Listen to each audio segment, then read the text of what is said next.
Hello friends, welcome back to my channel Innovative Teaching. Today we will learn some most important questions of child development and EVS pedagogy. Firstly, we will learn some most important questions of child development and pedagogy. इस video में मैं आपको कुछ child development से और EVS pedagogy के important question कराऊंगी जो आपके CTET, NTT और KVS एग्ज़ाम के लिए इम्पोर्टेंट है. Which of the following is not one of the broad themes of EVS in the present syllabus? इसमें से कौन सी एक ब्रॉड थीम नहीं है EVS की हमारे प्रेजेंट सिलेबस में? Option number A shelter, option number B things we make and do, option number C work and play, option number D food. तो गाइस मैंने आपको अपनी पिछली वीडियोस में बताया था कि हमारी 6 थीम्स हैं EVS की. Food, shelter, travel and tourism, things we make and do, family and friends, water. These are the 6 broad themes of EVS. Option number C, work and play, is the right answer of this question. Move to our next question. Question number second. Which one of the following does the NCF 2005 not proposed in the context of EVS teaching? EVS की teaching में NCF 2005 ने कौन सी एक statement recommend नहीं की? Option number A hands on activities, option number B familiarity with technical terms, option number C thematic approach, option number D linkages with children experience and context. जैसे कि guys मैंने आप सबको बताया है कि NCF 2005 मेनली फोकस करता है चाइल्ड सेंट्रिक एजुकेशन पर, जहां हैंड्स ऑन एक्सपीरियंस एक्टिविटीज़ भी प्रोवाइड की जाती हैं चाइल्ड को. Option number B familiarity with technical terms is the right answer of this question, क्योंकि NCF 2005 ने कभी भी फोर्स नहीं किया है रूट लर्निंग को. Even they remove rote learning in the curriculum.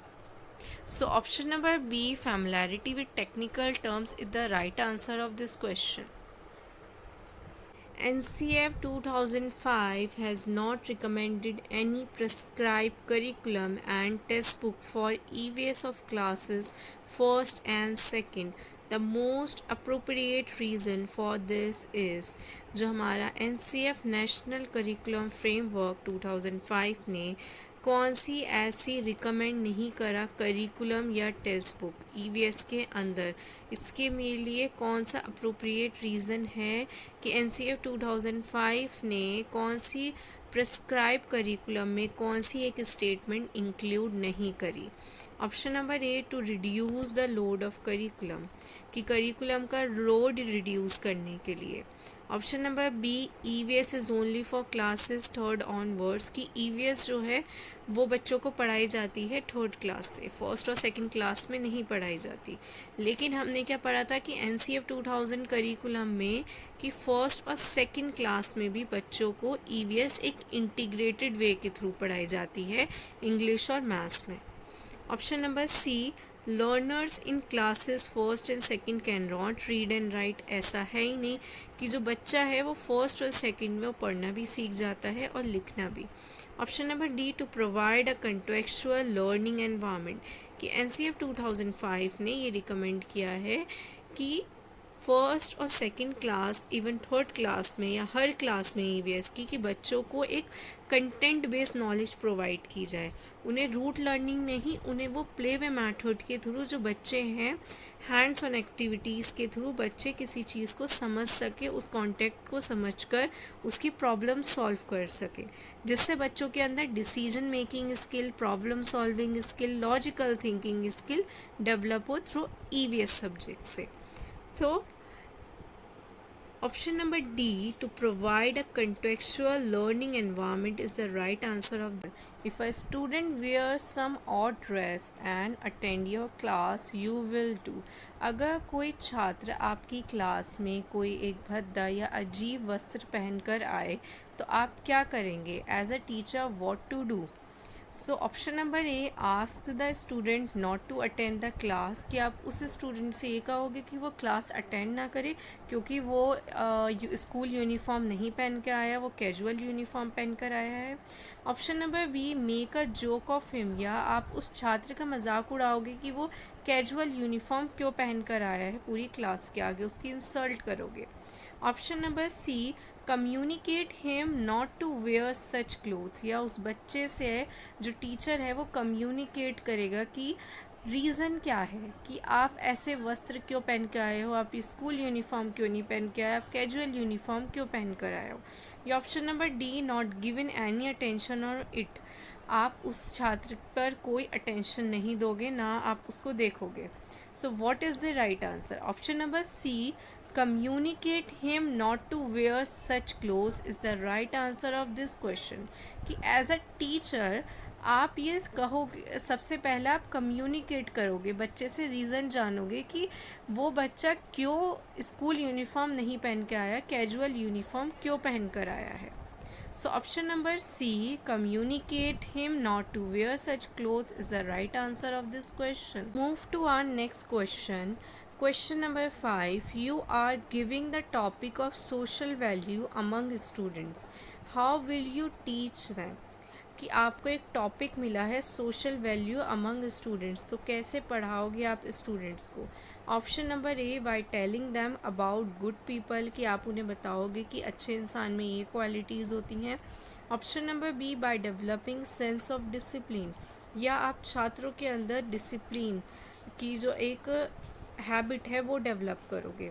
Option number C, by behaving ideally, कि आप अपने स्टूडेंट्स के साथ बहुत अच्छे से बिहेव करोगे जिससे उन्हें पता लगे कि सोशल वैल्यू क्या होती है, कि इम्पोर्टेंस क्या है सोशल वैल्यू का।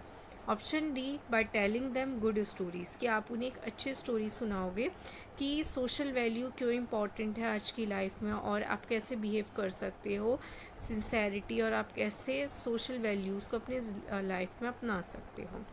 सो option number B C, option number C, by behaving ideally is the right answer of this question. की जो टीचर है वो बच्चों के सामने एक आइडियली एक अच्छे वे में बिहेव कर सकता है जिससे बच्चे सोशल वैल्यूज़ की जो क्वालिटीज़ हैं उनके अंदर डेवलप होंगी और वो इम्प्लीमेंट करेंगे अपनी लाइफ में।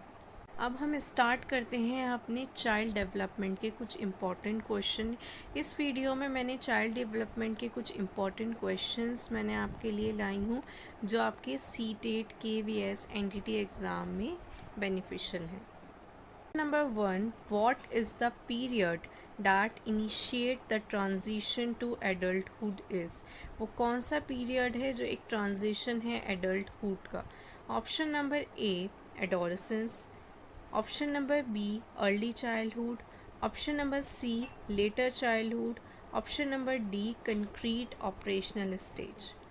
Option number B, early childhood, ये हमारी एक ऐसी व्यवस्था है जिसका जो एज पीरियड होता है वो 2 to 6 ईयर्स होता है, तो ये हमारे एक ट्रांजिशन पीरियड नहीं है एडल्टहुड का। Option number C, later childhood, ये हमारी एक एज पीरियड है, इसका जो एज पीरियड है वो 6 to 12 ईयर्स होता है, तो ये भी हमारे एक ट्रांजिशन पीरियड नहीं है एडल्टहुड का। डी, कंक्रीट ऑपरेशनल स्टेज, ये हमारी एक स्टेज है जो मैंने आपको पढ़ाई थी पियाजे की थ्योरी में। तो ऑप्शन नंबर ए, अडोरेसेंस, ये एक सही उत्तर है ट्रांजिशन पीरियड का, क्योंकि अडोरेसेंस के बाद ही हमारी एडल्टहुड की स्टेज आती है। एडोलेसेंस का जो एज पीरियड है वो है 12 to 18 years. Move to our next question is question number 2। There are individual variations in the rate of motor development. What are the sequence of motor development? कि हर बच्चे में जो है मोटर डेवलपमेंट होती है, एज वाइज उसकी motor development जो है वो इंक्रीज़ होती रहती है, तो का सीक्वेंस है हमारी मोटर डेवलपमेंट का। ऑप्शन नंबर ए, सेफोलोकॉर्डल या proximodistal. Option number B, gross motor development and fine motor development. Option C, fine motor development and gross motor development. Option number A, cephalocaudal और proximodistals, ये हमारी एक development है। सेफोलोकॉर्डल वो होती है जो सर से पैर तक होती है, प्रॉक्सिमोडिस्टल्स फ्रॉम बिटवीन टू डाउन। तो gross motor development and fine motor development is the right answer of this question. Question is question number third.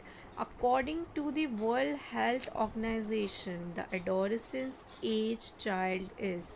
World Health Organization ने क्या एज बताई है एडोलेसेंट चाइल्ड की? Option number A 10 to 15 years, option number B 10 to 18 years, option number C 12 to 16 years या option number D 10 to 15 years. तो World Health Organization के according जो adolescence की एज उन्होंने दी है वो दी है 10 to 18 years. Question number 4. Kindergarten system KG of education was propounded by. Kindergarten जो सिस्टम है केजी वो किसने एस्टैब्लिश किया है? Option number A John Dewey, option number B Froebel, option number C Plato, option number D Spencer. Option number A John Dewey ये progressive educator है, तो option number A wrong. Option number C Plato ये भी हमारे एक psychologist हैं. Option number D Spencer भी हमारे एक साइकोलॉजिस्ट हैं. Option number B Froebel is the right answer of this question, क्योंकि फ्रॉबेल ने ज़्यादा एम्फेसाइज़ किया है कि बच्चों को जो है प्राइमरी लेवल पर जो है उन्हें हैंड्स ऑन एक्टिविटीज़ प्रोवाइड करानी चाहिए. बच्चों को रूट मेमोराइजेशन को हटा के एक प्ले वे मेथड से बच्चों को पढ़ाना चाहिए. तो फ्रॉबेल ही हैं जिन्होंने स्थापना की थी किंडरगार्टन स्कूल की. Last question of child development is question number 5. Which audio-visual aid is simple, easy to use and not expensive? वो कौन सा ऑडियो विजुअल एड है हमारा जो बहुत ज़्यादा साधारण है, ईजी है यूज़ करने में और कॉस्टली और एक्सपेंसिव भी नहीं है? Option number A slide, option number B transparencies, option number C compact disc, option number D cassettes. Option number B C and D ये हमारे सारे एक एक्सपेंसिव और डिफ़िकल्ट ऑडियो विजुअल एड है. Option number A slides is the right answer of this question. Thank you so much guys for watching my video. इससे related आपको और informative videos मेरे चैनल पर मिलती रहेगी. Please like share and subscribe my channel. Thank you so much. अगर आपको मेरी वीडियो का कंटेंट पसंद आए so please like share and subscribe my channel.